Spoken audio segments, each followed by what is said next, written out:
If you play on PlayStation, I have a quiz for you.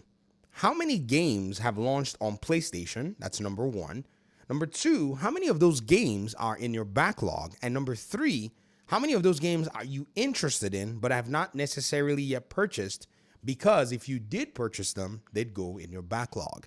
Now, I'll do one for Xbox, but Xbox is in a unique situation when it comes to backlog, so we'd have to do it very differently. I think maybe PlayStation is probably the more unique console in this particular case, as a Nintendo Switch 2 is just basically getting fired up, so it's not necessarily going to, apply for a moment.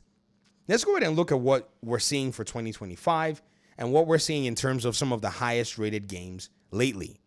Expedition 33, Split Fiction, Monster Hunter Wilds, Death Stranding 2 on the Beach, Kingdom Come Deliverance 2, Shinobi Art of Vengeance, Doom the Dark Ages, Metal Gear Solid Snake Eater, Citizen Sleeper, Sword of the Sea, Indiana Jones The Great Circle, 2 Point Museum, Pipistrello and Cursed Yo-Yo, The Altars, Eric Shom, The Stolen Dream, Blueprints, MLB The Show 25, Tales of Graces Remastered, Like a Dragon Pirate, Yakuza in Hawaii, Promise Mascot Agency, Atelier Yumiya, The Alchemist of Memories and the Vision Land, Assassin's Creed Shadows.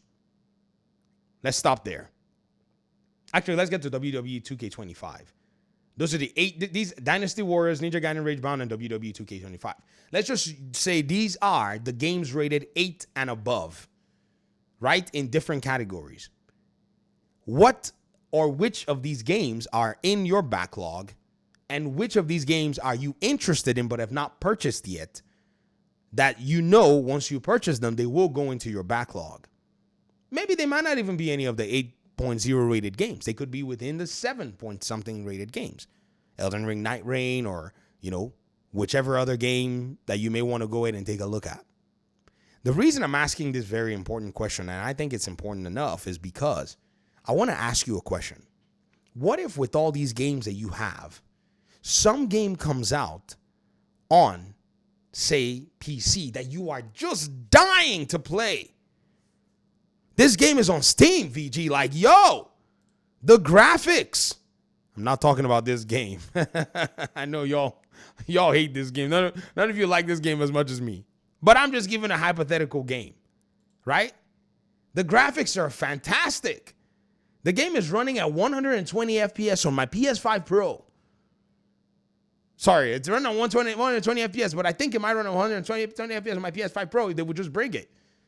But the game is on PC. It's locked there. The devs don't have the money to make that port. Or it's on the Epic Games Store, and Tim Sweeney gave them money and said, hold on to this game on the Epic Games Store. Would you go and get yourself a gaming PC to play this one game, get an Epic Games account, and now be a part of the Epic Games Fortnite ecosystem? Would you do that? I'm asking this question because right now, if your answer is no, you're not in a unique position. If your answer is yes, you're in a unique position as to the fact that you probably have a ton of money just to blow. That's the unique situation that you're in.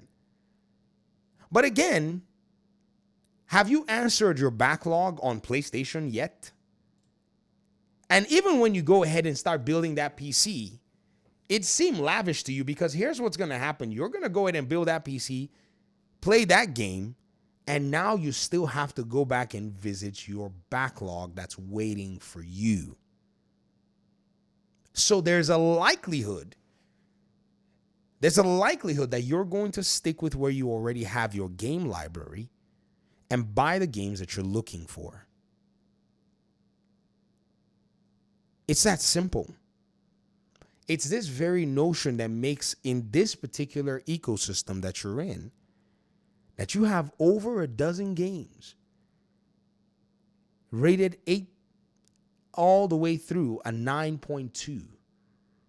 1, 2, 3, 4, 5, 6, 7, 8, 9, 10, 11, 12, 13, 14, 15, 16, 17, 18, 19, 20, 21, 22, 23, 24, 25, 26. 2 dozen games on your platform rated very highly. and you want to play them, they have different genres: RPG, action, sports, simulation, strategy, everything. In fact, if you choose, oh, well, it's not, it's too much for me, you can still go down. You can lower your standards. You can go to the 6-point games. They're available for you. Mafia, the Old Country, 7.3. Yeah. Give me some of that 7-rated games. Do you see how much of a resistance it will take for you to go ahead and now go build a PC to play some of those games that are locked on that PC ecosystem? Just because you really want to play it. But there are other games that you really also want to play and really need to play. You, on a PlayStation platform that has chosen to not go build that PC or buy a pre-built PC or build a $500 PC or buy a Walmart PC, you're making the case as to why exclusivity in this kind of a market is ridiculous. Now, let's do the Xbox side. You're an Xbox gamer. You have access to majority of those games that I've actually pointed out. Even better still, you have access to majority of those games, that I pointed out. And majority of those games are available to you on multiple fronts. Front number one, you can subscribe, or if you already have a subscription, it gives you access to these games. Front number two, you can also purchase these games as the games on PlayStation can be purchased on your ecosystem. Point number two, subpoint one. When you buy some of these games, you actually have access to the PC version of the game via Xbox's own launcher. And you have access to those games on your Xbox console. You also have access to these games via cloud. You also have access to very interesting perks that come with things. Point number three.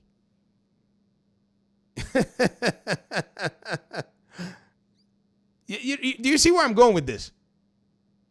Why would somebody now leave such a backlog? All of the above. I'm just saying, why would this person go now build a gaming PC? This same Xbox user, even though they have access to Xbox and everything, right? Why would they then go build a gaming PC to go play these games? Right? On another platform. Well, in the case of the Xbox gamer, they have a unique proposition. They can build that PC and have very minimal risk of losing access to their library if they were to decide to switch compared to the PlayStation gamer. But even then, it's still not likely that they would abandon it. They would only use it as an additive. Does that make sense? And even what I still see is a lot of Xbox gamers, even though they come into Steam, they dial in, they build a big library via, on PC and Epic Games free library. Many of them have legacy on the consoles, just like those on PlayStation as well, where they've built games from years and years and years, thousands of dollars of investment. It's not just going to be so easy for them to just hop on to another ecosystem. Does that make sense? So again, when you look at all of the different things that you could use to draw people to your ecosystem, it really has to be more than one single game. There has to be a lot more that you're actually putting out there as somebody who's providing this service. As a platform holder, there's got to be something that you're actually putting out there. That's why Epic Games, in their case, it's more than just exclusives. It's the free games. They know that it's the free games. I don't know if you guys seen Epic Games' data where they showed that $1.9 billion was spent on their store in 2024 by PC gamers. I know people say, people don't spend money on Epic Games. People do. They do. Right? That's Epic Games' proposition. Is PlayStation giving free games away? They're going to have to do a lot more to convince somebody to come blow an extra $500 to then play a single game. I'd love to hear your thoughts in the comment section. Thanks for watching the video. Peace out.